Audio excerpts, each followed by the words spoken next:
Hello and welcome to The Chain, a series where one episode links to another by some means, whether that be the director, the composer, an actor, a word in the title, could be anything.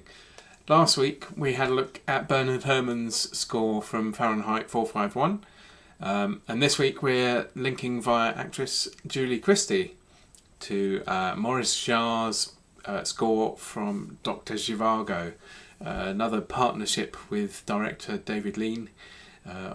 Of course, very famously also Lawrence of Arabia, also starring Omar Sharif, of course. However, that's not our link for next week. Yeah, this is going to be an interesting one. It's quite funny because I seem to remember that within the movie we hear Lara's theme an awful lot. And it's actually not in the score as written all that much. It's just a case that the editor and Sam Spiegel wanted that theme peppered throughout the movie and kept looping it back in. So if you actually do manage to pick up, there's a rather nice deluxe edition of the soundtrack. You'll notice that it's actually a lot more diverse than you might remember. Anyhow, if you are here during the live stream, do come and say hi in the live chat. I can see there's a few people in there already. So hi to Michael, Joseph and Kyle and anyone else who's out there. If you're not here live, then do please let us know how you enjoyed or didn't enjoy the episode in the comments below. Don't forget to subscribe and like and all those good things. Yeah, I think without further ado we should get on. But slightly unusually, if you're one of the regulars, you'll be expecting me to say, and now here is a template that I've set up. Well, we're going to do something a bit different today.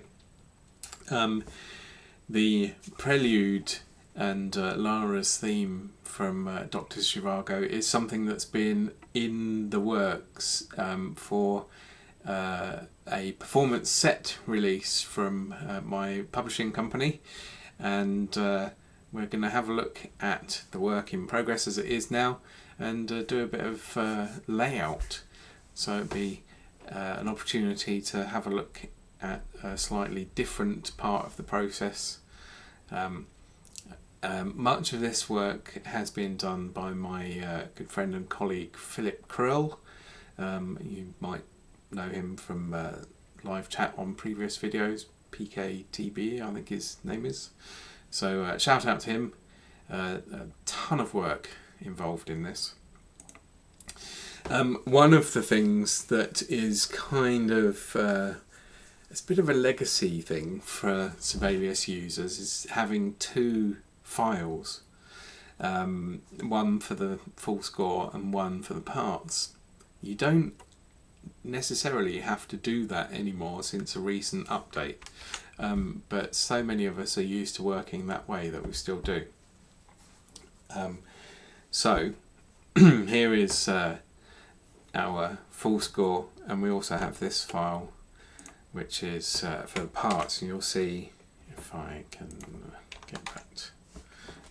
Yeah, because we're on portrait view, that this has a lot more staves, and that's because we've got one per instrument, whereas in the score we can combine things, say like flute 1 and 2 for instance, although not initially there, but you'll see what I mean. So there you go, look, horns 1 and 2 on the same staff, so they would want their own instrumental part, so we actually create two staves for those in the parts version of the score.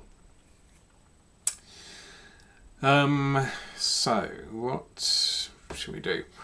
Well, let's have a look through the score. I can play this through from start to finish now, and we can have a listen to the piece as it is.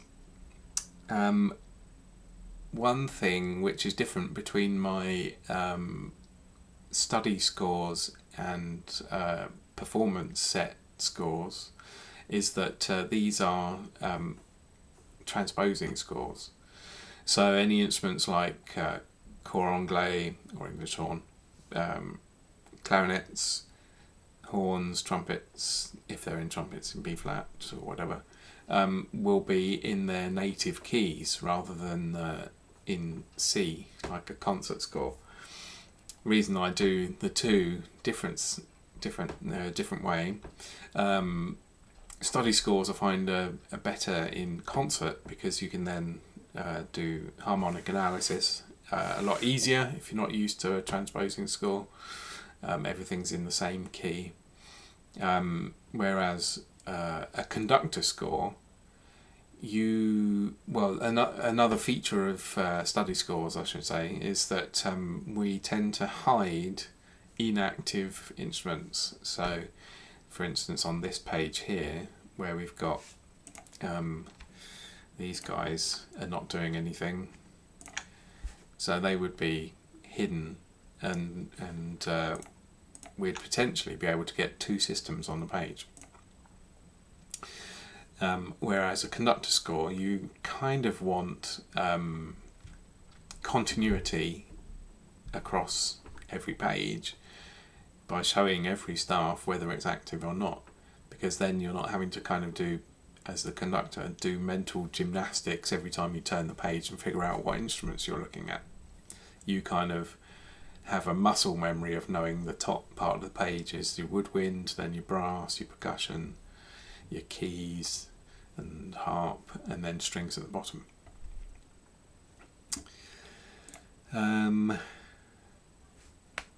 Yeah, I mean, you guys probably know this, but just in case not. The other thing with a transposing score is that the reason for having these transposing instruments is that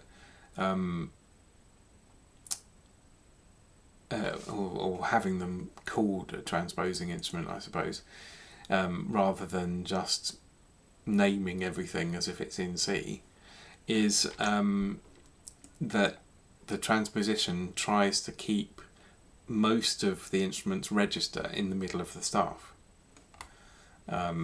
So, you know, the most active part of the instrument. So therefore you don't end up with zillions of ledger lines, or as sometimes we do in the concert scores, using octava lines, octave shift up or down. Yeah, probably enough waffle. Just see what we've had here. Never seen Dr. Zhivago. Recently watched lots of classic movies. Yeah, it's worth a watch. Interesting one. You know, set 1917 during the October Revolution. Very key moment in the Soviet history. Then what we got? Fun fact: Peter O'Toole was the director's original choice to play Dr. Zhivago. Interesting. Yeah. Huh. So, right then. Let's have a listen through to this then.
Yeah, isn't that lovely?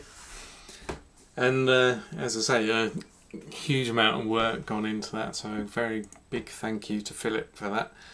And anything that I'm doing here in terms of layout is certainly not any kind of criticism of the work he has done for me in this. But there are a few things which I think recently, maybe in the last couple of years, I've changed some of the way that I do things and have a slightly different rationale on how to approach things. So I'm going to fix up a few bits, and hopefully that will show you a few things, tips and tricks that I do. So for instance here, I tend not to use wavy lines for glissandi anymore, and particularly in this case, I mean that's great for playback, getting the whole swooshing, but maybe what I'll do is hide those to keep them playing on the playback, because what I'm going to do won't actually work, doesn't have any effect on playback. This I'm going to put in line with everything else. Also want to centre these dynamics in the staff, so I'm going to bring them down a touch. Typical grand staff spacing, and that one too. So I want that to be on the same plane exactly. And that is like that. I've lost my chat box. I better bring that back in case you're actually talking to me. Ah, hi Mike.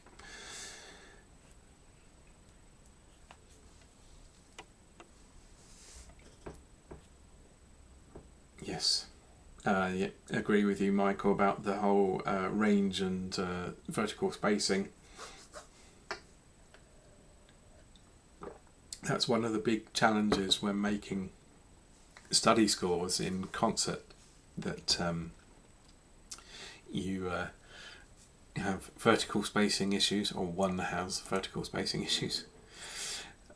Right, so having hidden those, I'm going to just hide hidden objects now, so that makes things a little bit, actually what I'll do is do that. So now things are a little bit cleaner, you can see, without all the rulers and things on. So there's a fix to do instantly. We want that to go up to the note. That can come down there. All these little things, we have to go through the whole score and just check over for all these little things. Anyway, we want our swooshy glissando. One thing I'm probably going to do here, which is kind of non-standard, is I'm going to put the dynamics under the staff. Normally grand staff, i.e. left and right hand style staves, you put the dynamics in between, but because I'm going to be putting a gliss line that goes through here, I move them out of the way. Right, so trick number one. Slur line is going to go in here, and I am going to, how wibbly wobbly do I want it to be? Well, I'm going to make it like that, I think. Right, so ordinarily like that, we'll unlock it from the magnetic layout, so it's off. And then what I like to do, so we've got our target pitch is up there, then back down again.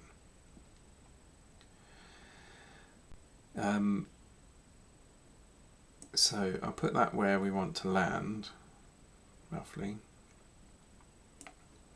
Then I'm going to put this up here, and of course, because we've got two staves, this completely breaks. But you can bend it in different ways. See, and you'll see, let's just undo that for a second, that you have a midpoint and then the two ends. So if you want to get a really nice smooth curve, there's also this one, which is a handle to move the whole thing. Yeah, that's always in the middle between the two ends. So you can be really precise with your curves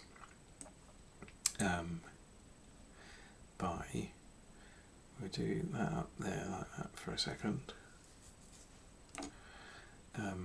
This down here somewhere, and you'll see that midpoint, I'm pointing at it here, is gradually coming down.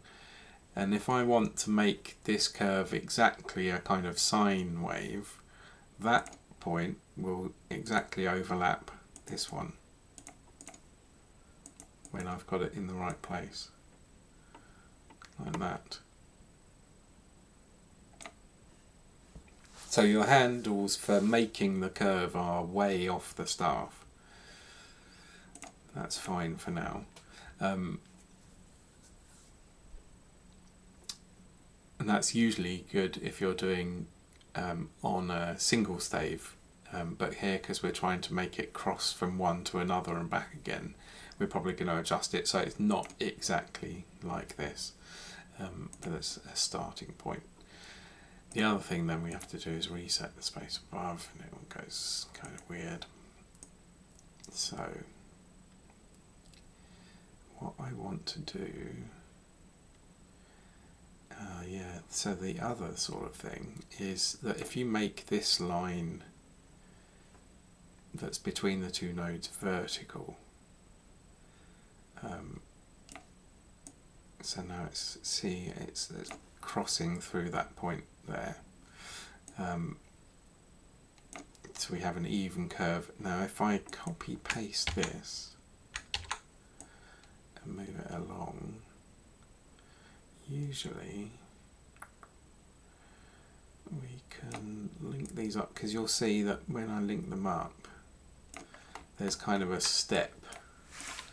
They're not, the curvature isn't continuous, isn't right. So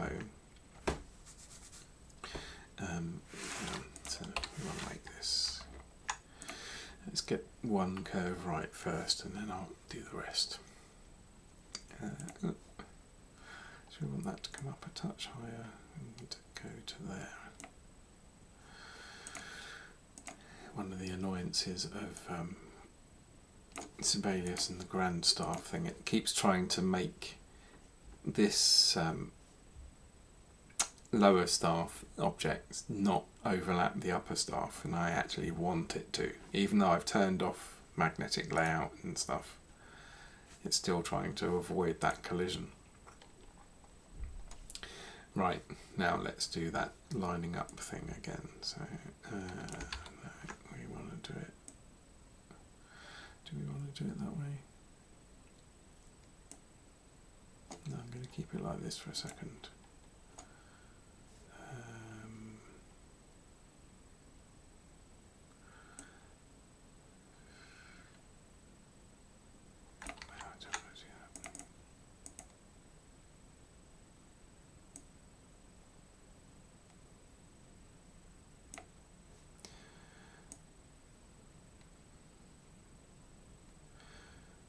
Basically,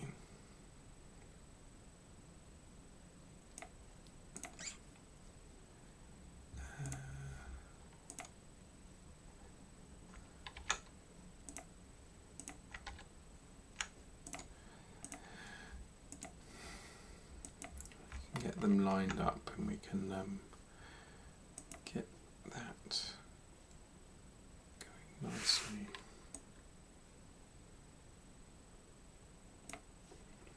I want to get that curvature to match up.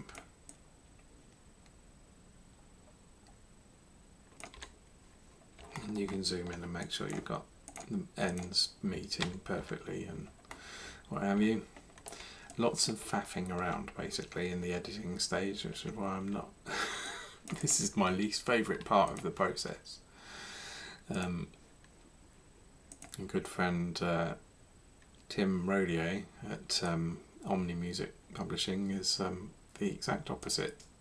He enjoys this part of the process and despises the note entry. Well, I suppose despises might be a bit strong, but that part which I enjoy the most is the part he enjoys the least. So he reliably tells me. Okay, right, let's adjust this a bit then, so we can move that along just enough so that now the curvature looks like it's continuous. It matches up nicely. That looks about right. We'll do that to match.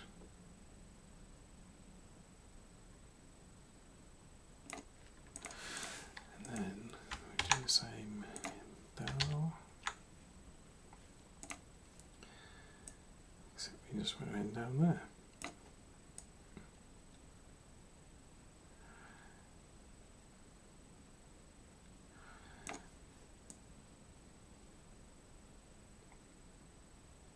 This probably all looks a bit rubbish, and this is making for a thrilling live stream, I'm sure. But, you know, someone mentioned last week something about tips and tricks being handy, so there we go. Blame it on them. There we go. That's kind of got it. And the other nice thing about using slur lines is because of the way they're shaped, with the kind of point at each end and then gradually heading towards a wider point in the middle, a wider line, is when you do these curves it has a kind of calligraphy look to it, you know, with a tapering to a wide point and then back to a point.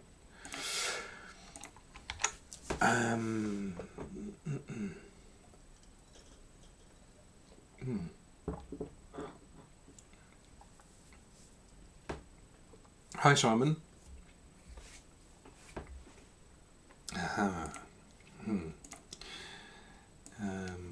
Right, so let's see if we can wiggle that up a bit. There we go. There.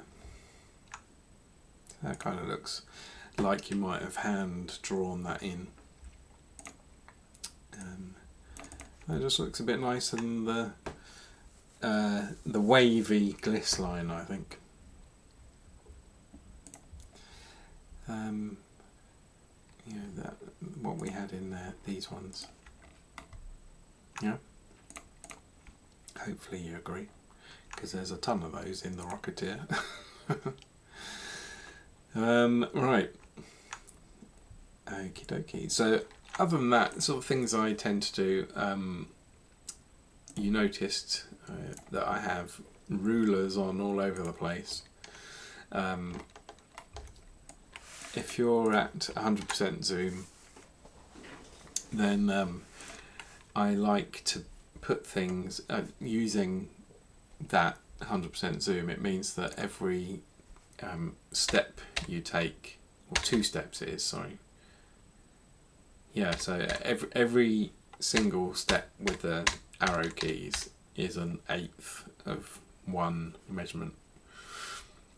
So 2 down to 1/4 to 1/2, yeah. So I tend to place things either on the whole quarter, half or 3/4 point distance away from things. It just makes things look nice, and it's easy then to know that things are in line with each other and on the same plane. You don't necessarily have to have everything on the same plane in terms of dynamics. You should do, but if something is unusually dipping into space, then you can duck that bit down and then keep the rest the same. One thing I noticed is that all these dynamics are on voice 1, which is fine for layout and score creation and that, but if we do want to use it for playback and there are any moments of using multiple voices, we want to make sure that these dynamics affect both voices, or if there's more than two, all of them. So I'm just going to highlight all the dynamics there, and if you don't know the shortcut, you see Control A for selecting all, or you can select everything on the page, whatever you're going to do, and then it's Shift Alt and D for dynamic, or if you're on Mac, Shift Command and D, and then I'm going to press Alt 5, and that selects the all voices. So it's Alt 1 for voice 1, Alt 2 for voice 2, 5 is for all. So we might find in a minute that there is something where we've got a divisi, or flute 1 and 2, where they're doing different things and they've got their independent dynamics. In that case, we'll manually change them back to voice 1 and 2 so that they affect the right parts. But usually you'll find you want dynamics to affect everything at once, so that's all good. Noticing the bar numbers have had to shift down there a bit. I think we can actually print a bit nearer to the edge of the page anyway, and that's one of the things that I've changed before, I think. So Shift E, not Shift E, Control Shift E for engraving rules. We want bar numbers, and we want vertical position relative to the staff. We're going to maybe put it 9. See what that does.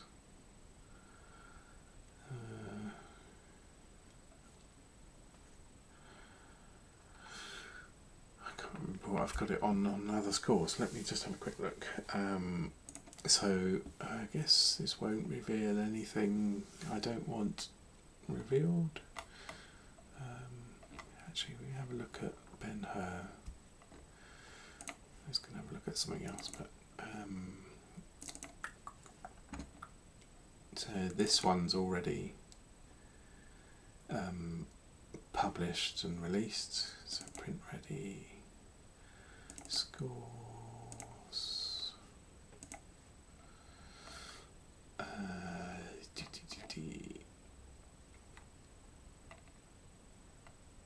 They're combined. Let's just do that. Pretty sure. Oh no, that's copying. Right.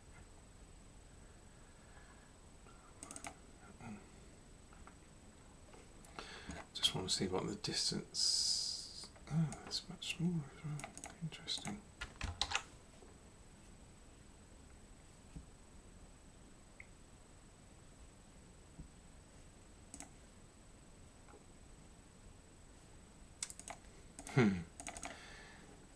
This was done in 2020, so it's interesting to see how things have evolved over time using bigger numbers. But the relative position was the same. Let me see, what do I like? I think that looks a bit big, don't you? So let's try that. We're going to do, that was on 8. Oh wow, it's huge. Right, that's what she said. 5.5.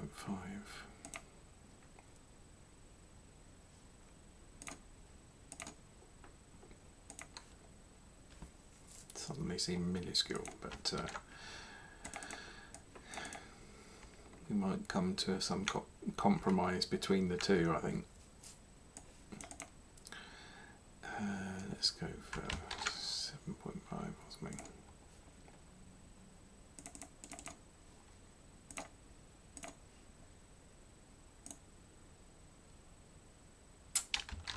Don't know, still seems small. I'm so used to seeing my full score size ones now. Yeah, we'll go with that. Size 10. Okay, that's probably going to affect loads of stuff. Anyway,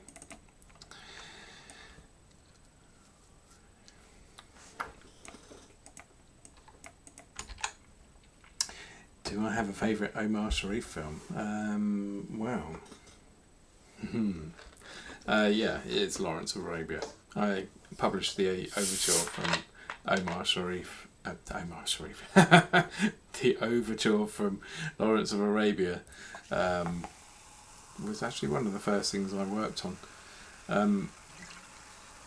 don't think I've ever really talked about how my music publishing business came about, but I used to do arrangements and things for the orchestra that I play in. So I was kind of doing, publishing style things already. Yeah, Lawrence of Arabia was one of them. I think we were doing a concert of, it was an anniversary of the First World War, I think. And I suggested, doing that. So we did that, amongst other things. Yeah, so that was one of my early ones. But interestingly, it's Omar Sharif that we're going to be linking for next week. But not to Lawrence of Arabia. Right, let's do this quickly. So just might make that actually part of that. That's on music text, so we need to change that to regular. There we go.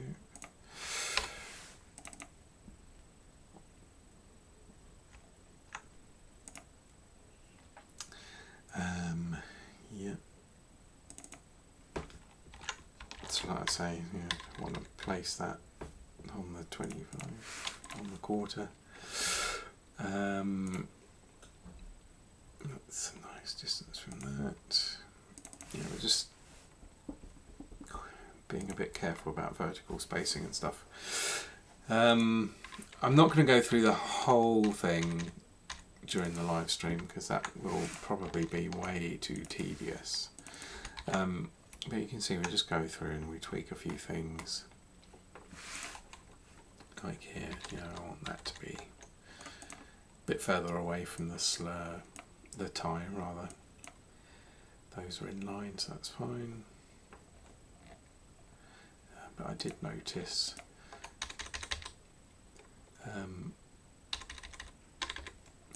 that there are some tempi somewhere which are not in line with each other. Tempo, pianento, okay.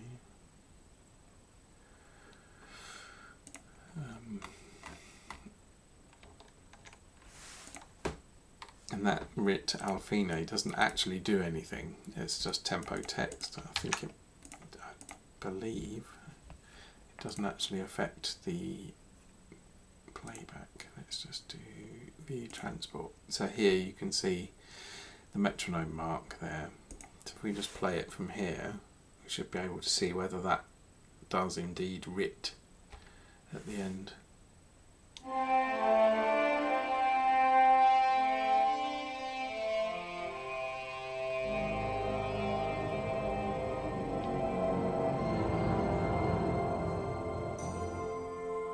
Yeah, so it didn't.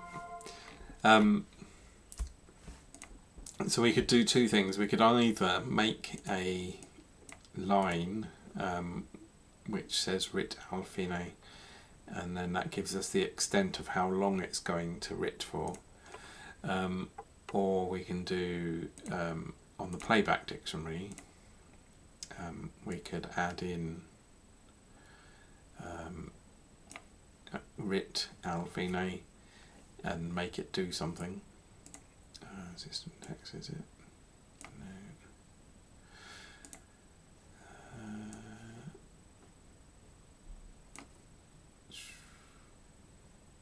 Yeah.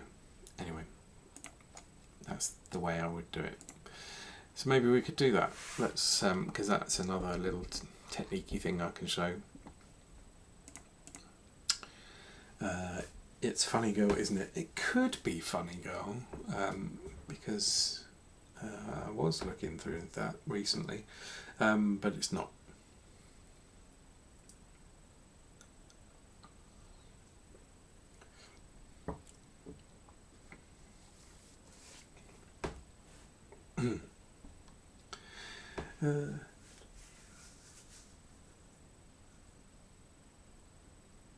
Oh no, that's weird, Charmin. None of your other devices will let you comment.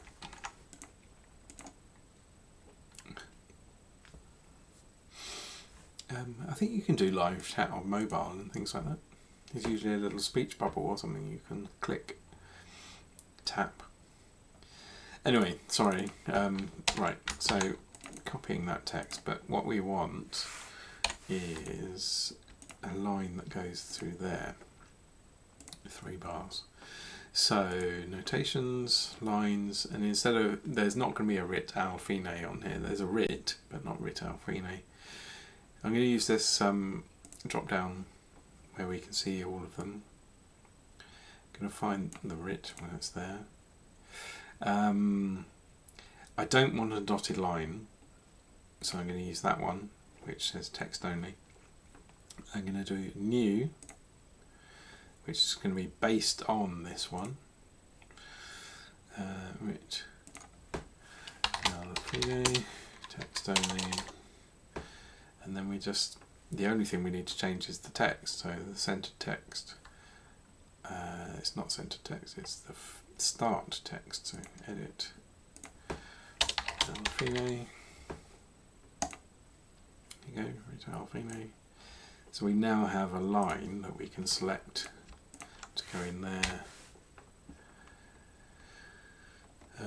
There it is, writ al-fine.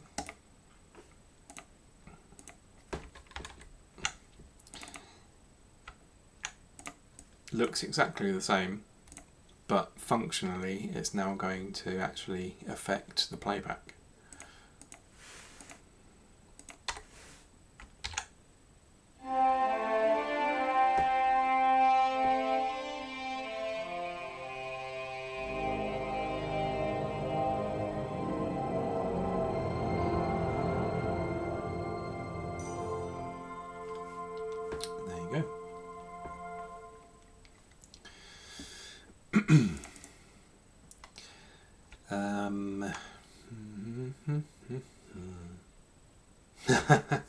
Yeah, Joseph.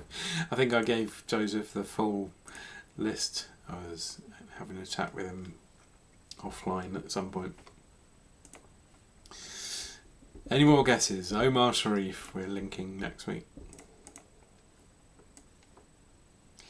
So here's another case where we'd spent some time doing curvy lines.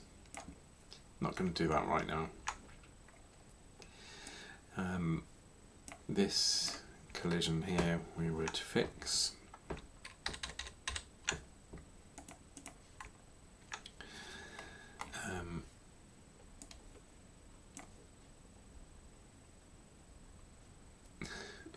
Topic vite. What else can we have a look at?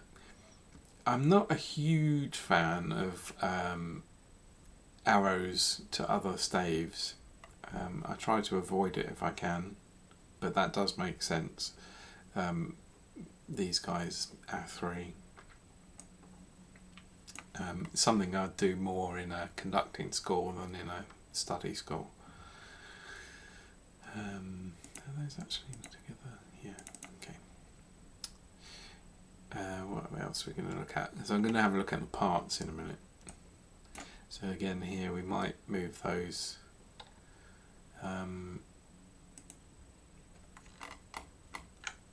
Here's a silly one. So I mean that would either be flipped up like that, or this end should actually go here. And what I like to do with grand staff slurs is try to keep them to the outside. So even though slurring above is right for this change of tail direction, stem direction, you know, so we've got up and down, so you normally slur it over. with the grand staff, you can actually slur outside of the staff to keep the middle free for lyrics and dynamics most commonly. So we'd go through the whole heart part and all the keys parts as well and flip those.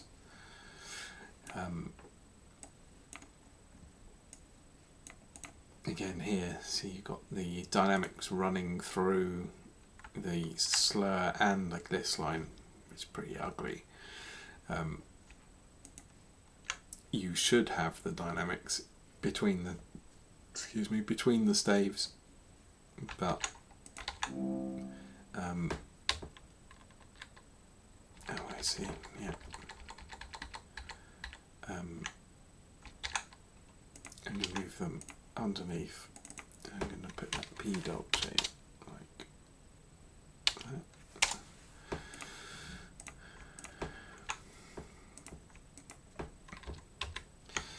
I mean, something you sometimes see is when you've had to do that, get out of the way, that you'll actually have a slanted hairpin. Aesthetically, I really don't like that. So, you know, maybe that's, well, that is kind of wrong, but that's the way I like to do it. And that I'm going to put between the staves.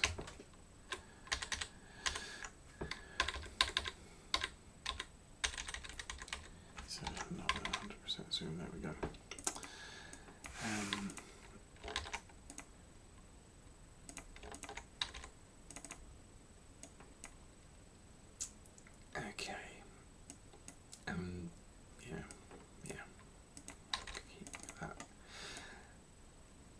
I think if you're trying to keep things in line as well, so now see these two hairpins are on the same plane, 3.25,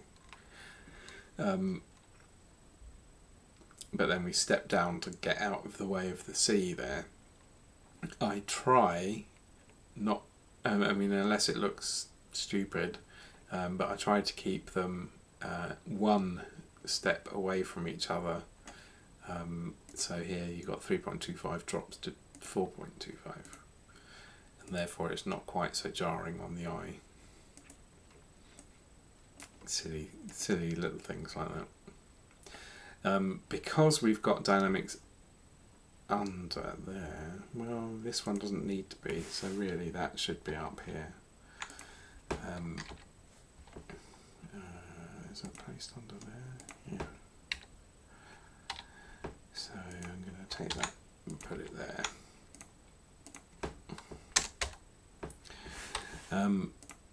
So that doesn't really matter anyway. That needs to come up to. See, that's actually anchored to the lower staff. I want it to be on the upper staff. So I'm going to do that, and then you can align them by doing a line in a row, which is Control-Shift-R.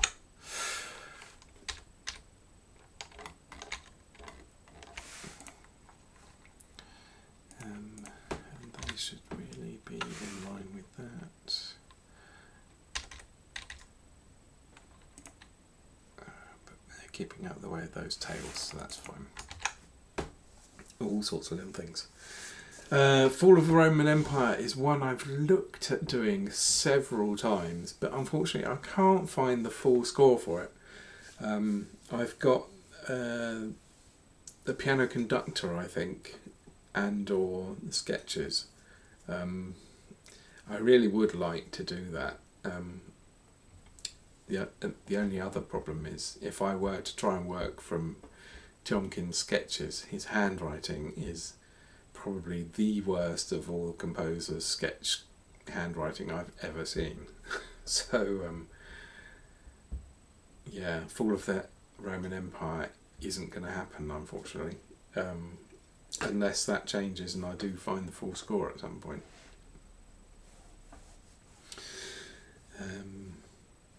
For some reason they don't give me the option. Weird. It's not Goldsmith's 13th Warrior. Is Omar Sharif in that? The link is Omar Sharif, I think I said. I need to look that up now.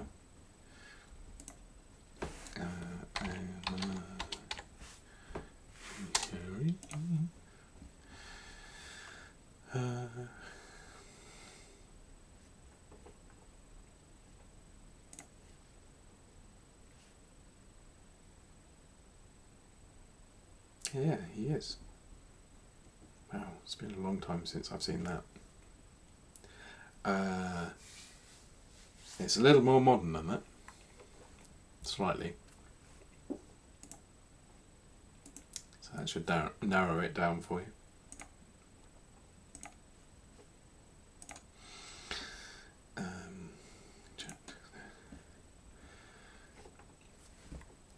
Okay, so that's another little thing. And then I'm just making sure that these arpeggio lines actually don't overshoot too much, because of the way that Sibelius handles spacing for grand staves and things. Sometimes you might find that's got, you know, bags of space like that or something, and they don't reach, or vice versa. You know, it's back in its correct position and that goes up there or something, you know. Yeah, there we go, Michael's got it. A bit of James Newton Howard next week. Everyone loves a bit of J&H, right?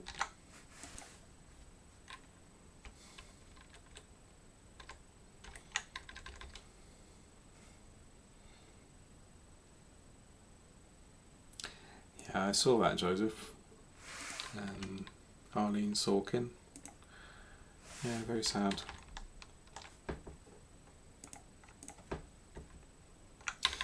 Okay, so let's go 45. That looks a bit better, doesn't it? These slurs are a bit funky.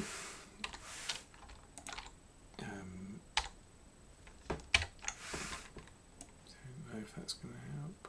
Nope. So, you know, we just got to try and eyeball it to get something aesthetically pleasing. That's slightly nicer. But. And there's another case where we're going to switch that outside.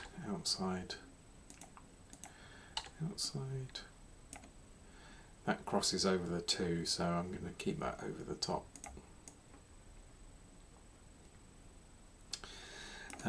But you see the way then that clears the space for the dynamics across the middle. Sorry, I have to zoom in like that to to allow it to move in smaller increments. That should be there. Right. What else can we have a look at?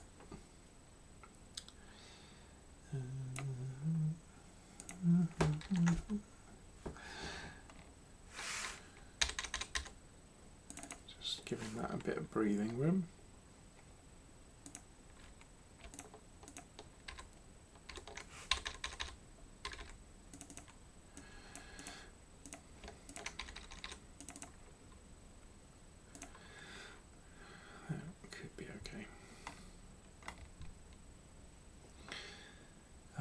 Oh yes, that's right. There's something. There's a percussion change, which was interesting. And these actually will probably slant the beams here. So default for Sibelius when you're doing cross staff beamed notes is to have the beam flat like this, whereas normally you want it to slant in the direction of travel. So unfortunately you kind of have to do this manually. There might be a plugin for it, but haven't looked, to be honest.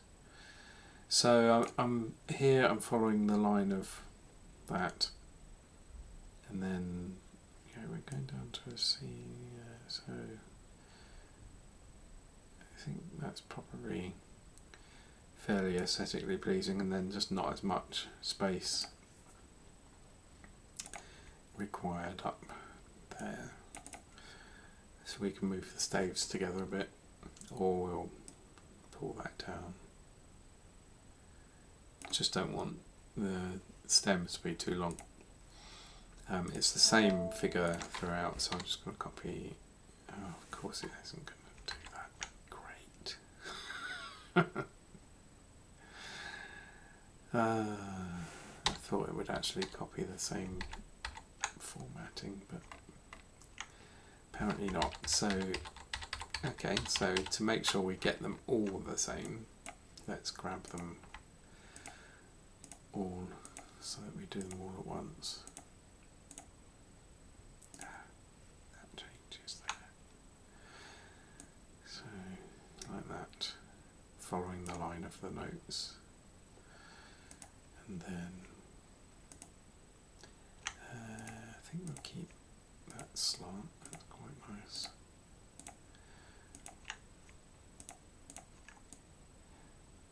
There we go, we'll do it like that. So it's a bit more aesthetically pleasing as much as anything.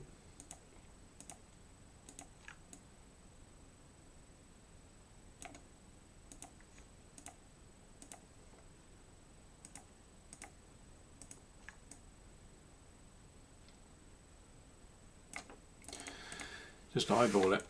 That's the best we can do, really. And then that should stand slightly away from the beam.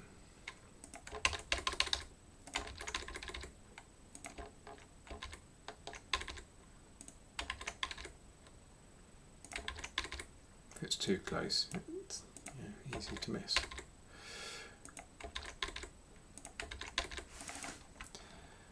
There we go. Here's an instrument change within the percussion where it's technically right. I think what we could do though is we've got the 2 Glock there. We could potentially put the instrument change at the beginning of the line, and then we'd have a 5-staff line for the whole page. Don't know if that is nicer, again, aesthetically. Let's give it a go. So we need a clef in there, so I'm just going to move that out of the way a bit.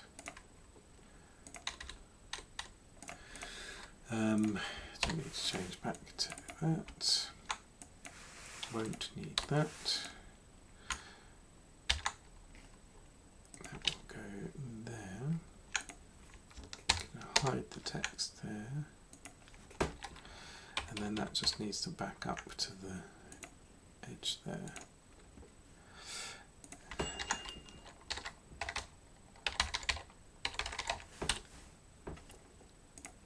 So a lot of these things, whilst you're sort of operating to the kind of standard rules of notation, some of it you've got to use your sort of aesthetic eye judgment.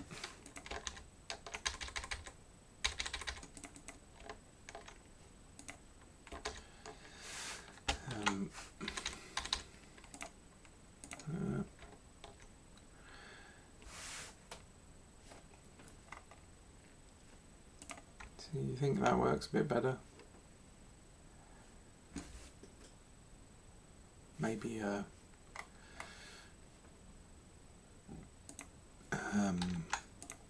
works both ways, and you choose consort. Want that to be over the note, so I'm going to unlock that.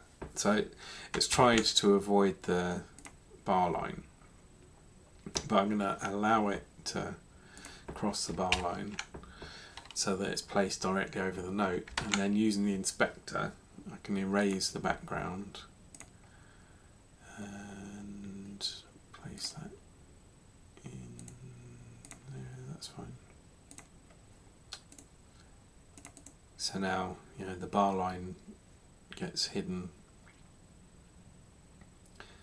and in fact I could, no, I'm not going to do that. Sometimes I do it with I have a white box that I've made that I can resize however I like, and I'll drop that in behind manually, because, you know, technically that bar line doesn't need to actually stop until here, but if I change the size of the text box,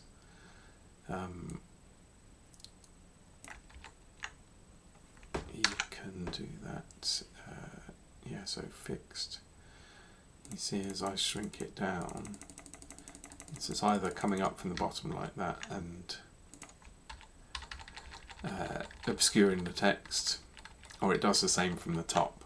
So it would come down and allow the bar line to end just above the O, or, you know, between the two letters there, but it would chop off the top of the D. So it's not hugely helpful. But that's, yeah, you're getting into the weeds there. Huge amount of space for that key change, so I think that might, oh, it's because yeah, of course, the transposing instruments, different instruments have different key changes, so here that's had to naturalise 5 sharps, so it's left space for 5 on all the other staves which only needed 3. Bit of a shame. Yeah, so, oh, right, here's a good place to show that white square that I made, because I don't really want that tie to go through the time signature. I want to mask it, but you can't do the same thing here. See, there's no option to do the erase background on the time signature system text. So on this note, I'm going to go notations, graphic. Just going to put that over there in case. So anything we don't want to show. Desktop.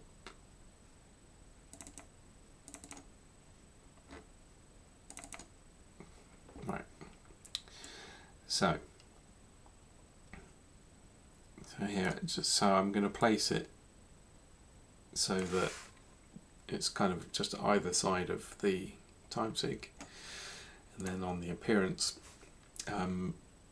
Sibelius works with layers much like Photoshop and things like that, so you can actually choose the order of what layer each object is on. So if I bring that forwards, you'll see it'll actually I need to make sure that that's on the back. Yeah, so now that I've made the tie one of the most rearward layers, and the white box, the masking box I've made, is in front of it, but it's not so far forwards that it's over the time sig. You'll see that that is possible too. Yeah, and you can put it over the staff lines and all sorts, so you see everything is on a layer. Yeah, so I usually put it on layer 12. Very good. And so we can mask out anything. If we were keeping that wavy line, which we won't, but we could do that. Take that out, because later I'm going to replace that with a curvy line. There you go. You can see one of the things with, oh, I think I've kind of fixed that one already. There's a weirdness of going from a 5-line staff to a 1-line staff, is that the bar line for a single line stave is not tall enough to reach the edges of the 5-line, so you get weird looking stuff like that you kind of one would like to fix. So maybe where's that then? That's caused by that.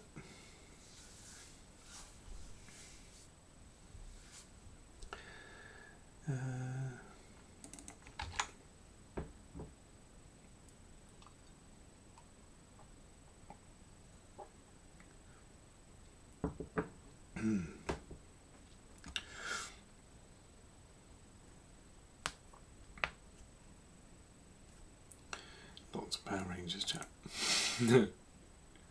Standard. Hi, Donny. Yeah, I kind of want that to end with a five line bar line. Gonna have to play around with that later. Well, of course, we could just do, because it's gone to Gran Casa way back. Actually went to GC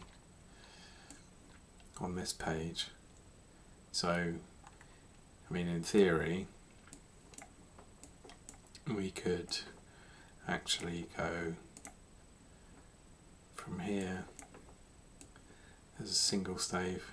That should actually be a whole bar rest like that.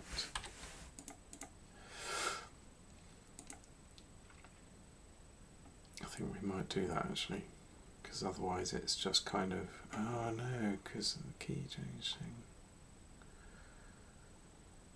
Oh, is that going to be a pain? Let's see what happens. See if we put it in there. Yeah, that just doesn't make sense with that clef. Why has it got a clef for Gran Casa anyway? Oh, it hasn't. Okay. It's just the instrument isn't in place in the right time.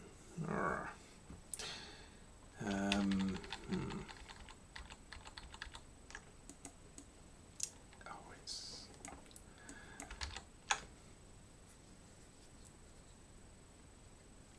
Do I have to put it in at the end of there? But not there. Like...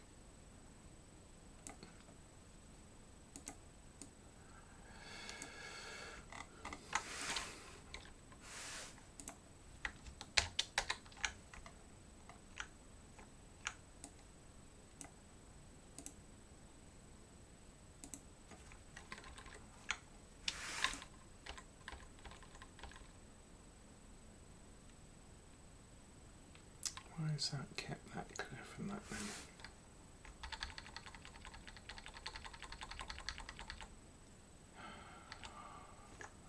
Annoying.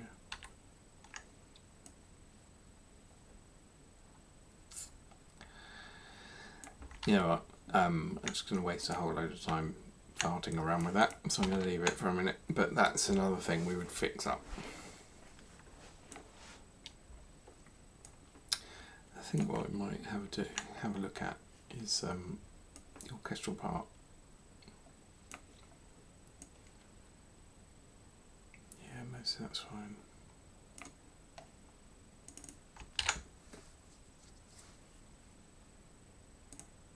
Okay. So, like I said at the top, we've got two different scores, two different files for this. We've got the score file and the parts file. So I'm going to switch over to the other one.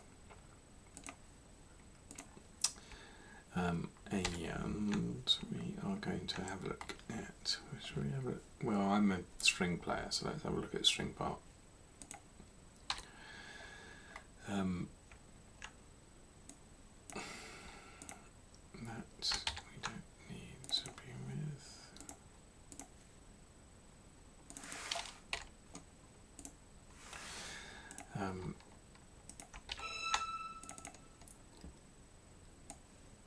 Okay, so one of the things that I kind of insist on for my parts is that each of the bars are numbered individually. You'll find in classical scores, in classical part sets, that you'll get a bar number at the beginning of every line. That's fine, it's workable. But if you're trying to save time in sessions and things like that, or just generally in rehearsals, just have every bar numbered.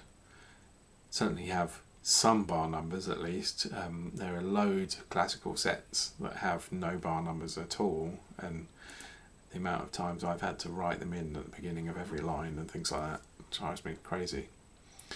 But having it on every bar, then the conductor's got every bar numbered as well, so if they want to start from a specific bar, just ask for it.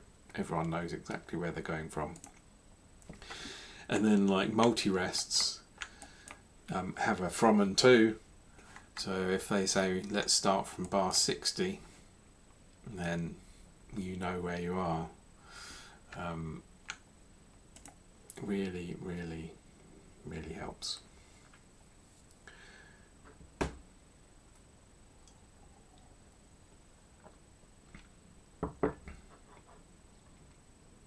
Single bar line, simple.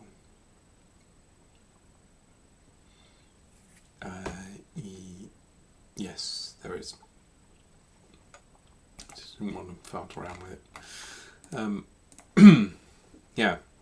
So one thing that does then cause as a challenge is obviously then you don't have unbroken space between the staves for things like this. So I would say the bar number is the least important thing in that situation, so you want to kind of get them out of the way as much as you can.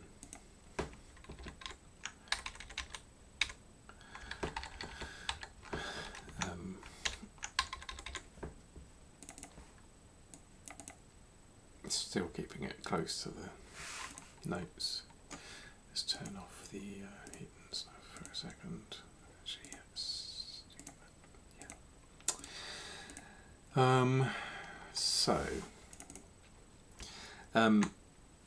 Something I've toyed with, gone backwards and forwards with a couple of times, is using big time signatures. Not the huge ones that you see in film score, session scores, the narrow sans serif. I really don't like those. They're useful, so if you're making a session score, then definitely worth thinking about. But if it's something that can be rehearsed, I'd rather have the standard classic small, personally. Don't use in the score the ones which look like it's the same text font as the small ones but bigger above the staff. It's supposed to be some sort of happy medium, but it's actually the worst of all worlds for conductors. I would not use those if I were to recommend it. Okay, so I mean potentially here we could, let's just show what it looks like if we do the large time sig. So like that.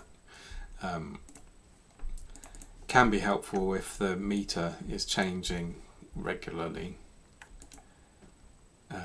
or fairly regularly. Yeah. It's not completely displeasing to look at. You can put that on both staves like that. But it does take up some horizontal space, so sometimes, if you've got, like here, you've got change. Let me get rid of that line actually. If it's changing all the time, it does weird things. Something I also like to use these days is narrow multi-bar rests. So I'm going to do that.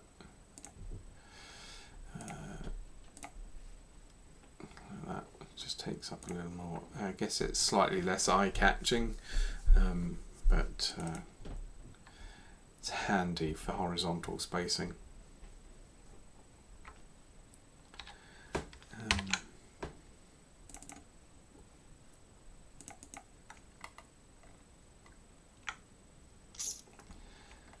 Don't know. I quite like the big time signatures actually. Find them kind of aesthetically pleasing.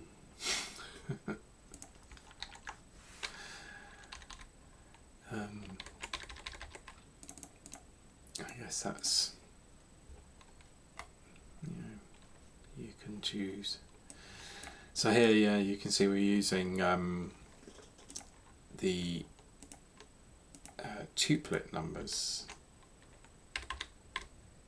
as the multiple counter.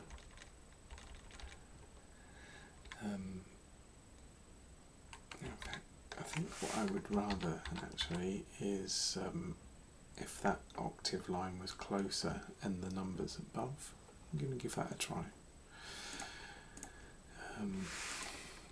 So let's move these up. Bring that down.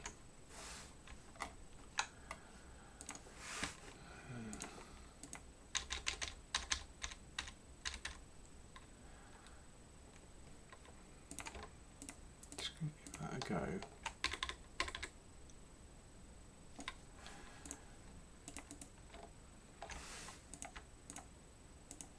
And those should really be centred in the bar. Yeah.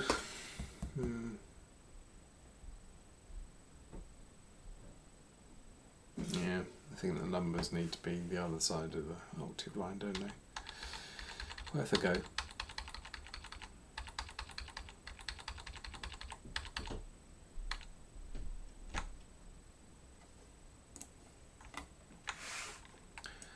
$275. These are going to be $275.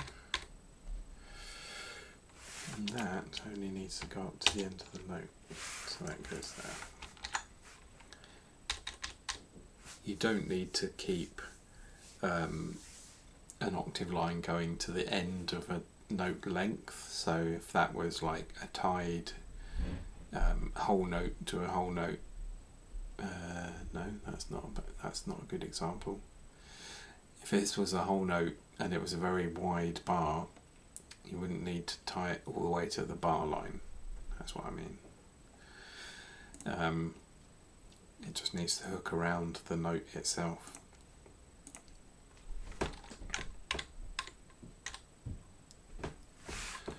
Okay.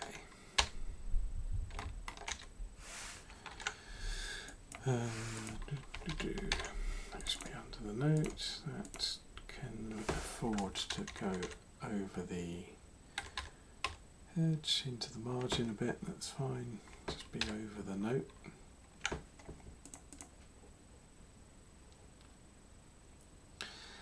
Quasi guitarra, cool. Yeah, I'm going to move that up a bit, give that a bit more breathing room.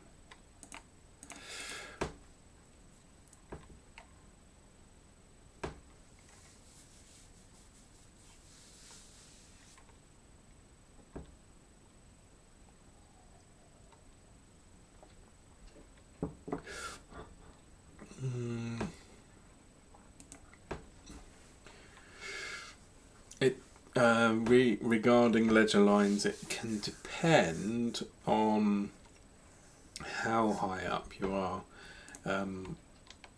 If you've walked up there, from regular range, and you could go up into the stratosphere, that's fine. You know where you are relatively. That's not too bad because you've only got 3 ledger lines, but yeah, I suppose.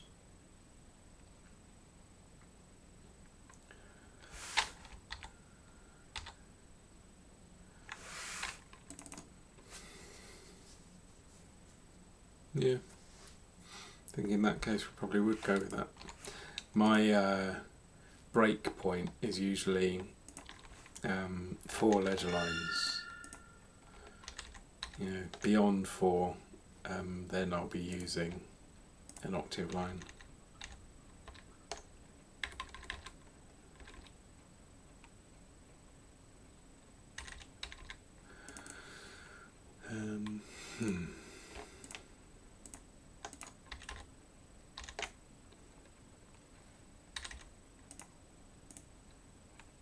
So we haven't actually, we've lost vertical space by doing that, but it's not really an issue in a part so much.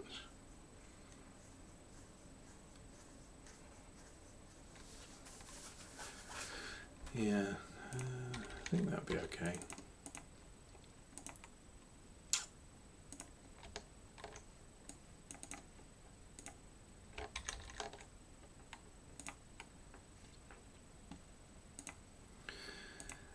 That's all good. Arco harmonic. We need that, I suppose.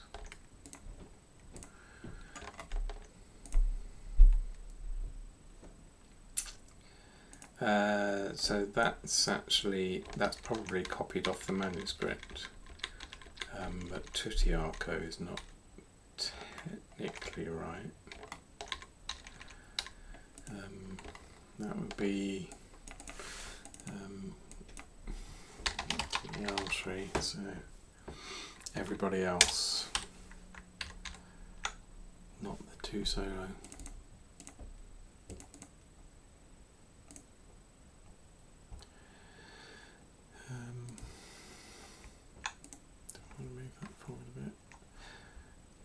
Doesn't really need to be on 2 staves, I don't think.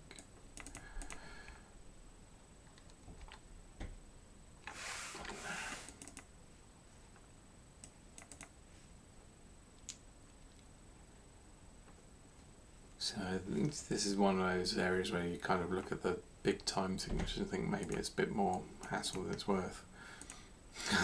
But I'm going to stick with it for now.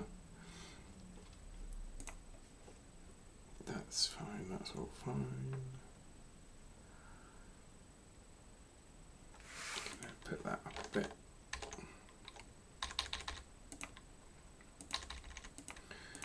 And these guys up. Up a touch. Got back to space, and then I'm going to mask that off with the graphic.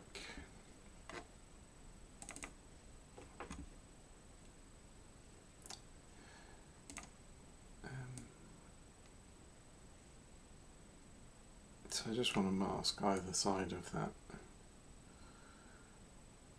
really.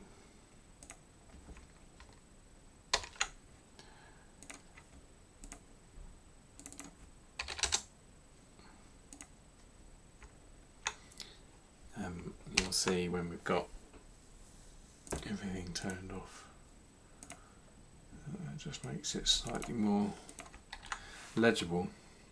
It should kind of do that as well, I think.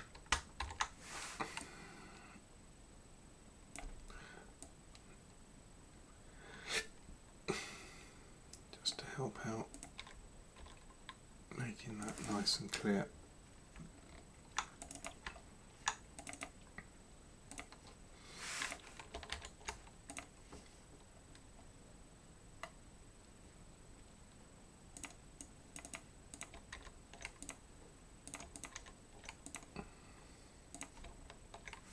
Alright. Happy-ish? What do you think, guys? Ledger lights. Yeah.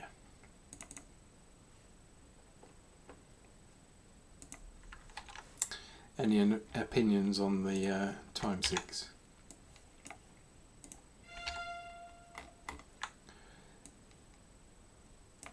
You prefer one or the other?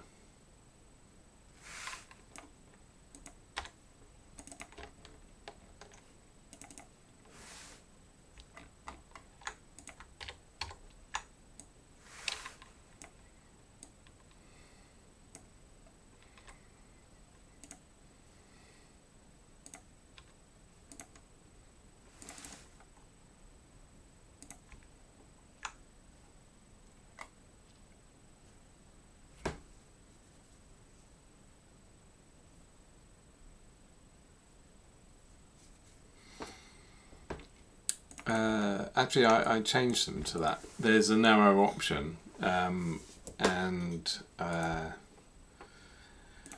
see that in session score parts. I guess maybe more of the older handwritten ones, but I haven't seen too many more modern typeset ones. Don't know, kind of like the look of them.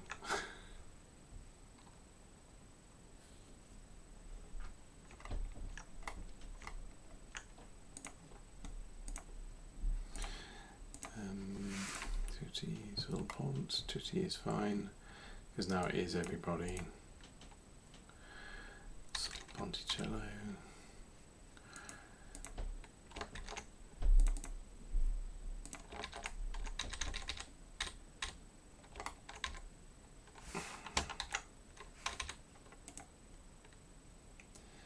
Let's try and give everything a bit of breathing space.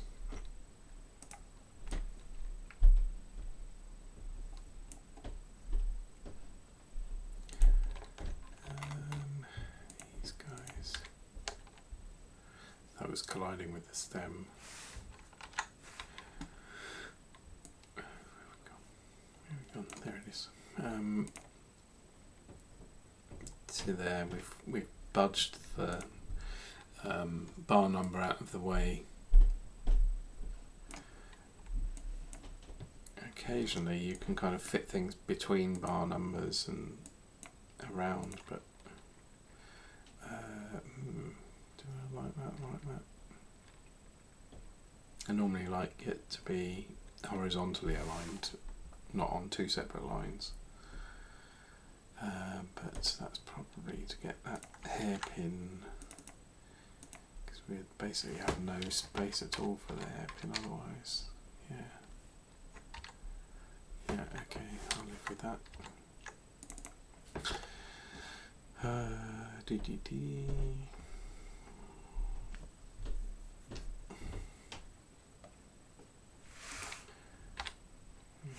That's fine.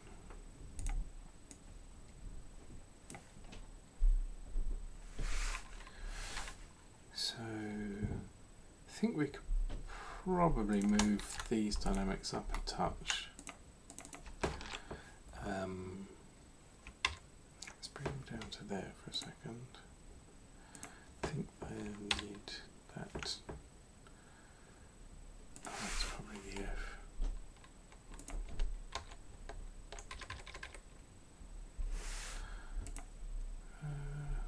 What is colliding?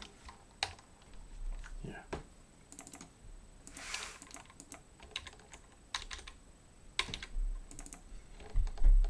So we just brought it up a touch and just moved the 94 there leftwards a touch. It doesn't really make it confusing, even though it's not perfectly aligned with the bar line as to what that is. It just gives the forte a bit more space. You just have to kind of,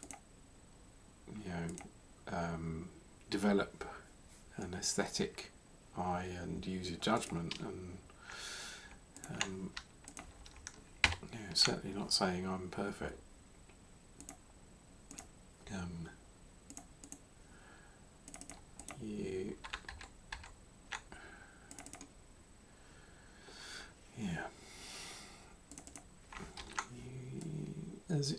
But as long as you can justify what you've done and be open to alternative ways of thinking, shall we say, then I think you'll be alright.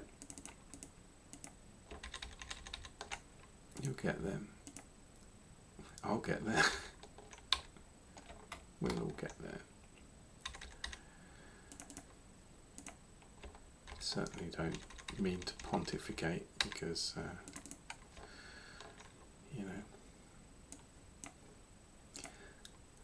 I'm not Elaine Gould.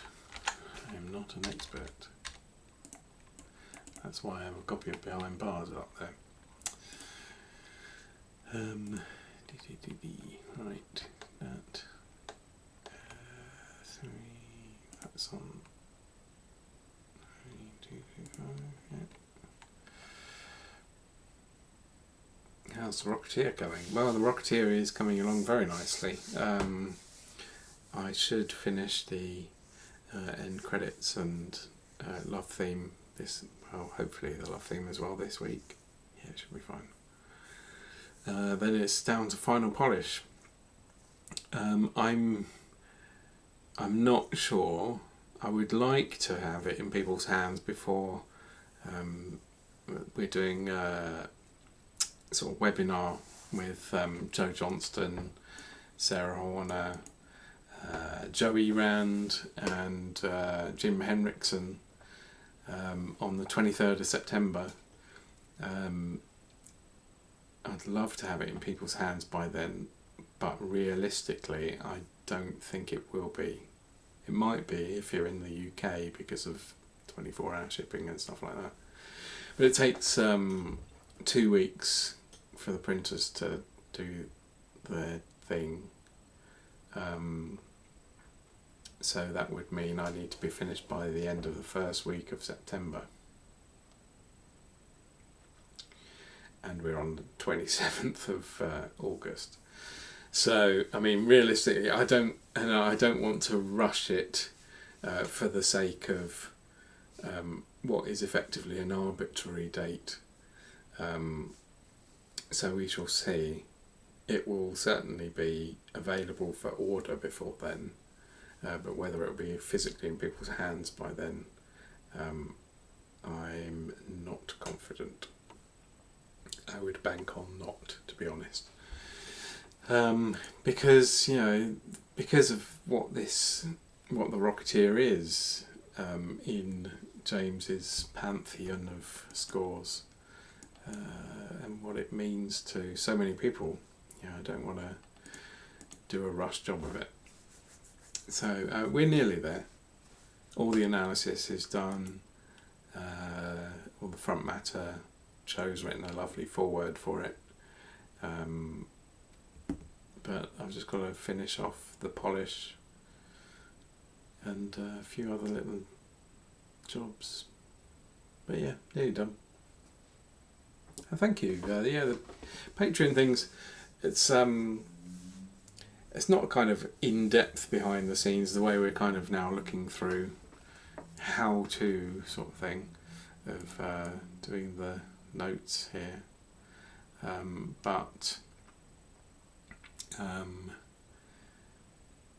You get a first look at the score along with the audio. So yeah, that's good. It is fun. It's a great score. I mean, I just finished doing the Zeppelin the last week, which is a massive queue. It's the longest queue in terms of page count, and it's like 61 pages, which is a lot. And it's not only that, but it's such a busy action queue, and there's it's pretty densely orchestrated, lots of markings and things, lots of dynamics and technique markings and things. So it's a real challenge for the old vertical spacing issue and things like that, but I think we're there. So I've just got to add in the action points and that now, which is where you can read along. You could read along without the picture and see the action points and know what's actually going on, or if you're reading along with the picture, hopefully keep up and know where you are.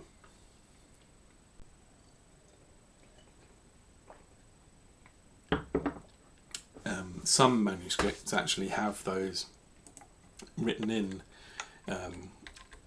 like Cayman scores, for instance, and the David Arnold ones had actual handwritten action points on them, so you could sync up that way.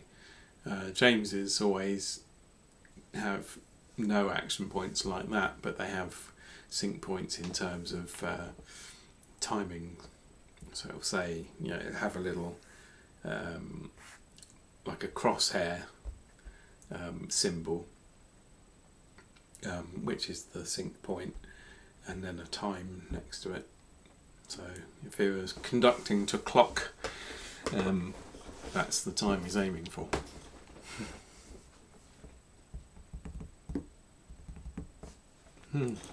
Oh, thanks, Michael. Yeah, I'm less kind of experienced with showing people quite so in such detail the kind of nitty gritty that this is, but if you find it interesting, then I'm pleased. One thing you might have seen me playing around with there is this dotted line that you get on the RAL. So you can see you can just about make it disappear, because we've got a narrow bar here, and it's probably a much wider bar on the score, so that dotted line is helpful. But sometimes you get that wherever the handle's gone for it. It's around here somewhere. There it is. Sometimes you get a little sliver, just tiny sliver like that, showing, and then when you go to print it, you've got this little artifact. So nowadays I quite rarely use these RAL and HL lines with the dotted line. I actually use the one you saw earlier, the text only, because it's so easy to miss something like that. Then you're left over with this little tag. But there, you can zoom. If you zoom right in and grab hold of it, then you're moving things in such small increments that you can basically make it disappear. But then if you change the layout at all, if that bar line then grows, you see, it comes back again. So you have to be super careful to make sure that you don't overlook that.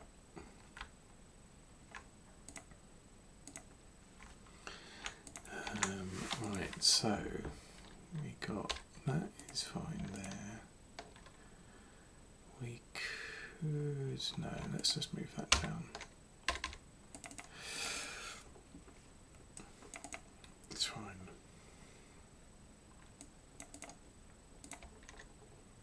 Yeah, it's kind of distracting if that's not between directly.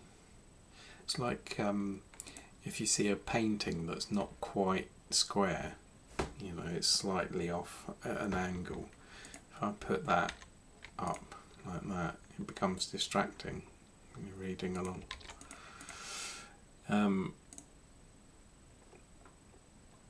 So that's fine.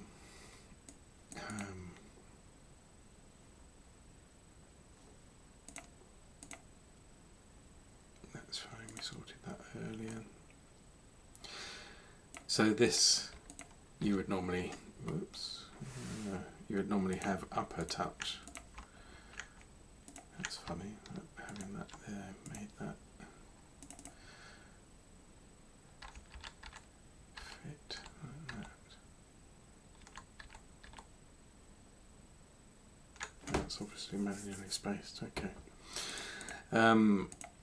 Yeah, so potentially this could go up a bit, but then because of the 93 there, we've tried to keep everything on the same horizontal plane.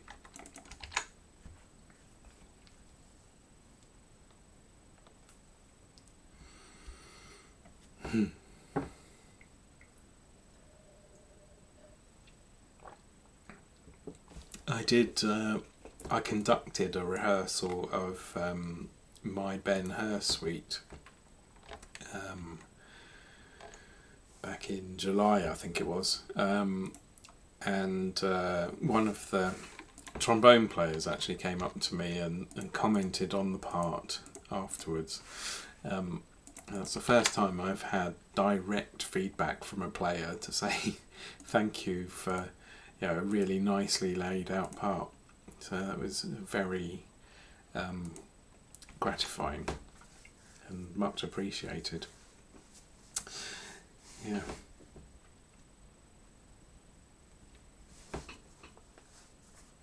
It takes so long to go through all the parts because, you know, we're I mean, obviously I've been talking whilst doing this, but you imagine, you know, we've got 3 pages here for the violin part, and then let's say we've got between 35 and 40 instruments, so, you know, 120 pages to go through if it's 40, if everyone's got 3 pages.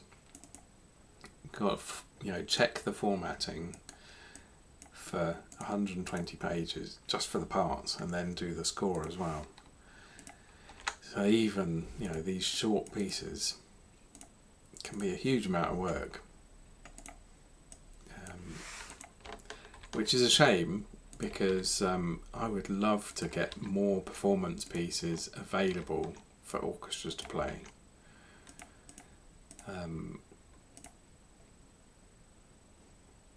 ASAP, really. Yeah, it would be great to have more stuff available for orchestras to play.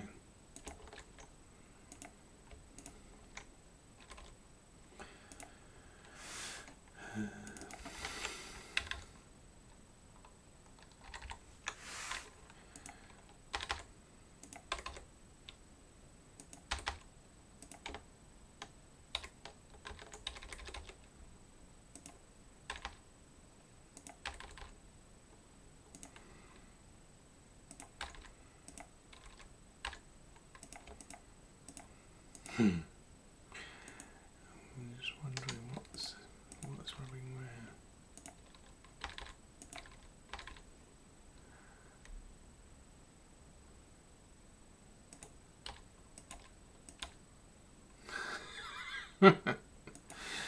It's been silly now. Right.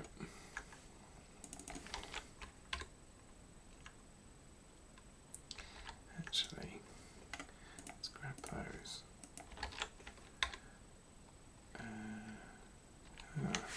Interesting.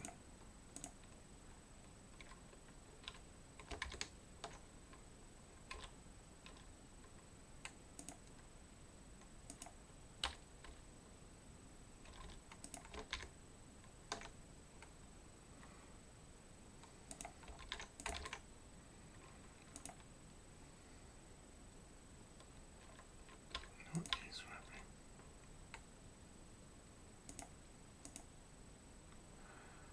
I'm trying to get those aligned up there, but I'm just making a mess of it, really. Stop farting around. Right.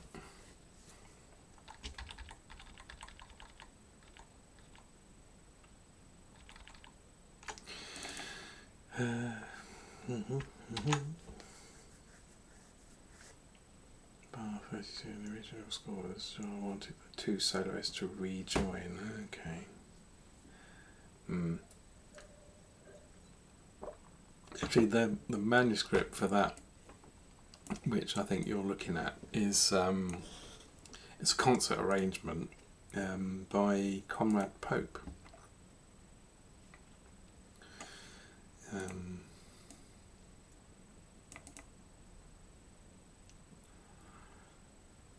Yeah, I guess I understand that they would rejoin, but they're not. They'd have to rejoin on the A or something, because they're playing the D there. And technically, I should have a look at the manuscript actually, because if they're both harmonics, they should be separated into 2 voices, so you've got harmonic above and below, and then a slur there. Where are we? Dr. Zhivago.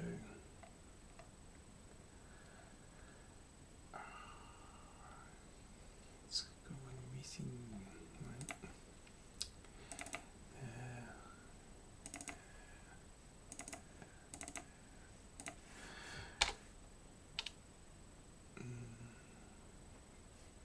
Don't have it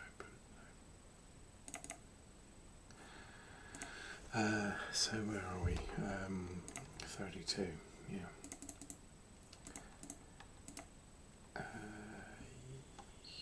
Yeah, so there's narrow down. Yeah, I see what you mean. There's no text.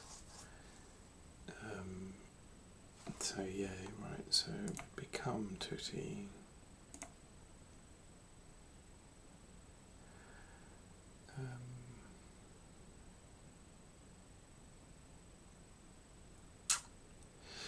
What I would be tempted to do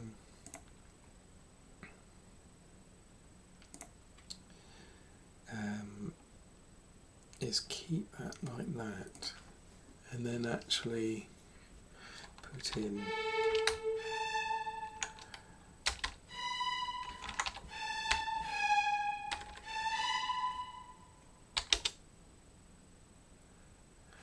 that.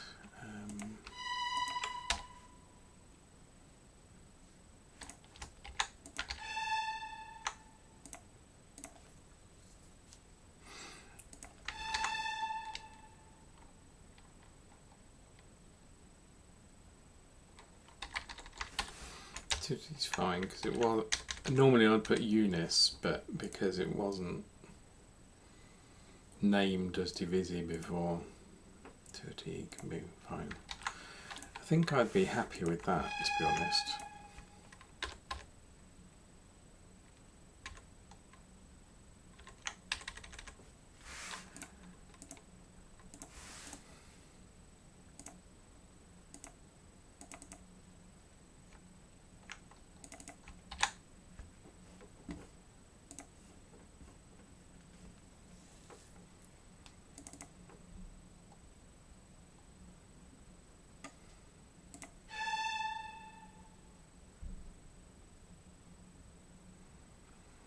That is a really odd marking. What have they got in the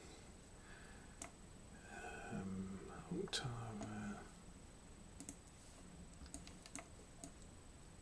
harmonic? Because you wouldn't play that up an octave and then harmonic. You'd just be like in, you know, way, way, way up.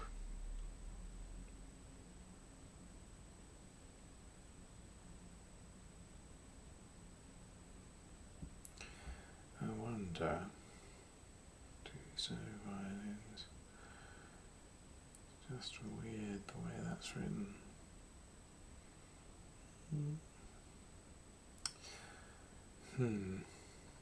Bit ambiguous. I mean, that is the way it's written in the manuscript, but it's one of the reasons that I like using the diamond head notation for harmonics, so that there's no ambiguity as to what you actually want the player to do. You put a standard note head where you want them to finger, and then the diamond head where you want the finger touch,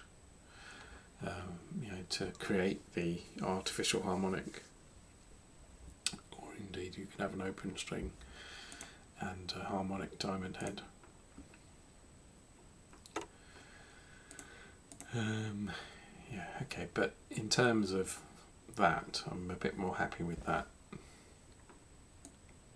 than leaving it blank and putting an arrow down to there. Got a bit of a collision going on here, so we'll fix that in a sec.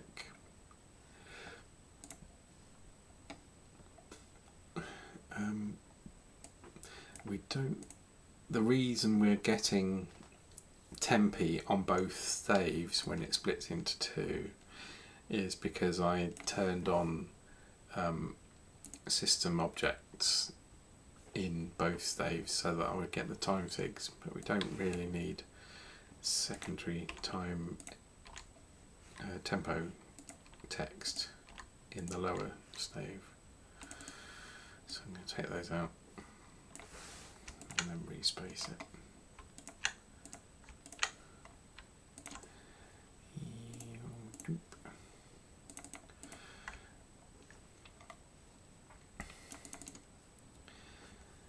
Okay, just a few minutes left, so I'm gonna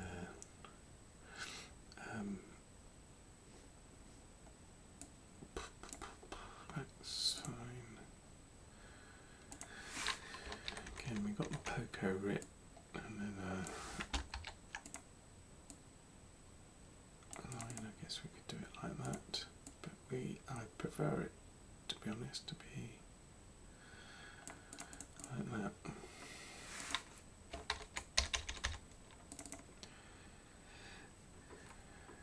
Hairpins are fine, let's put them like that.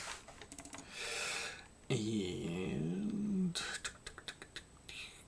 so we don't really need that to be restated. So I'm going to take that out. I mean, it's kind of, maybe it's stated because it's now sol tasto, but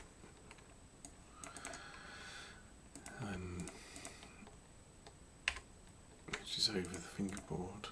And I'll do like that on the 3.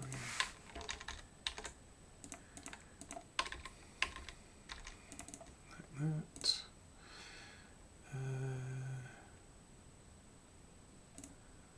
I suppose for consistency we'll keep that below, but we could put it MF Monte Esper. Change that from music text to ordinary. Then we lose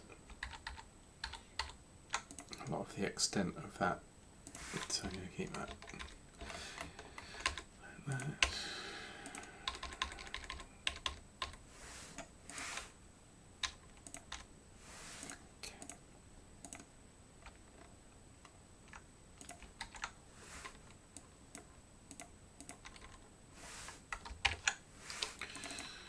Okay.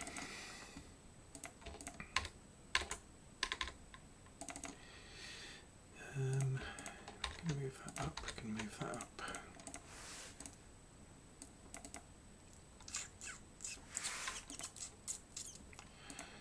That's fine position. That's going to go above a bit. That's going to go up a hair. What is that? It's not doing anything with this. It's fine.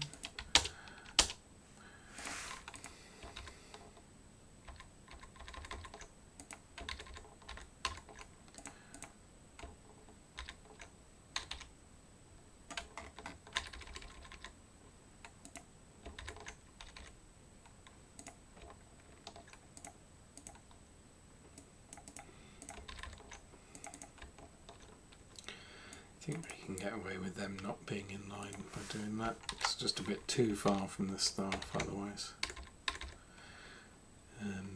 Those octave lines nicely in line. Up and out the way. That down a hair.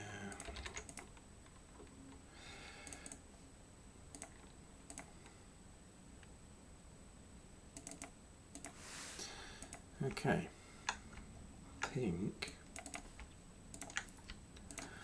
that's a reasonably nicely laid out part.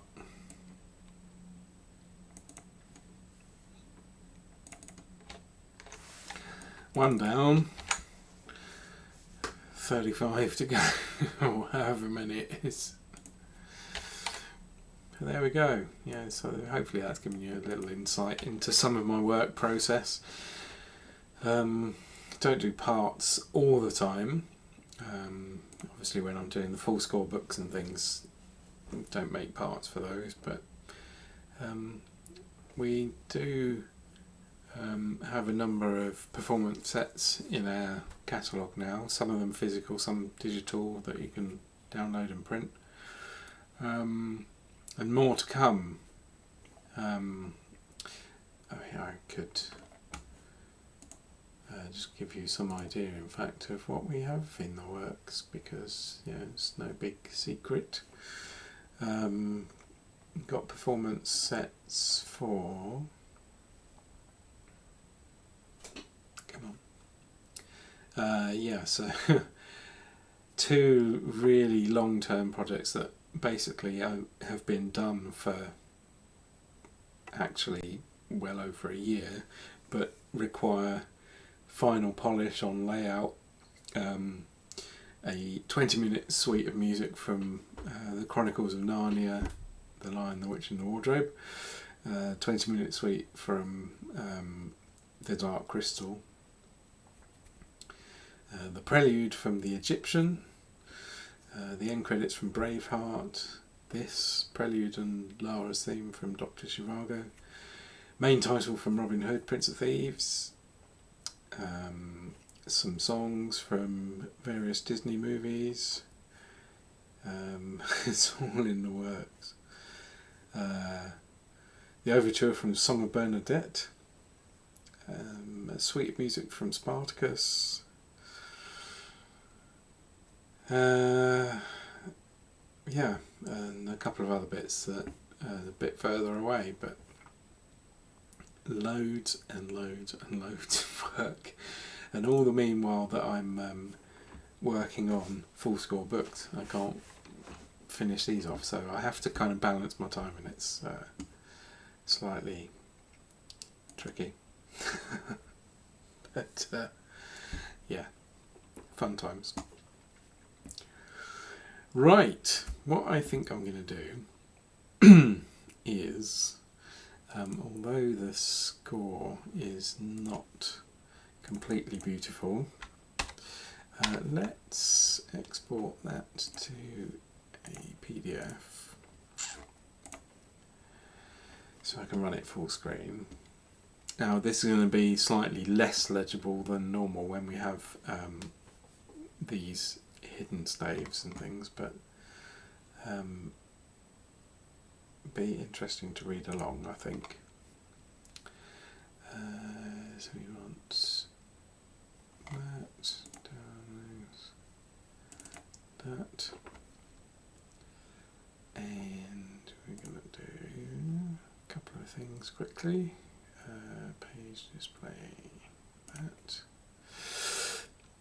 Right. So, well, I hope you've enjoyed this slightly unusual format of episode.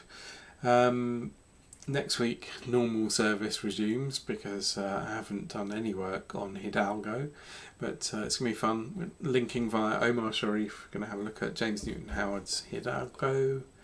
Not sure which cue yet. Have a listen through in the week and pick something. If you haven't already, don't forget to like and subscribe and leave a comment, and check out our Patreon. Links in the description, and you'll be able to have a look through almost the entirety of The Rocketeer now. We've only got 2 cues left to show, and all the previous content there. You can have a 7-day trial, so what's to lose, eh? Anyway, let's have a listen to this then, and I will bid you farewell. Have a good week, and I'll see you next time.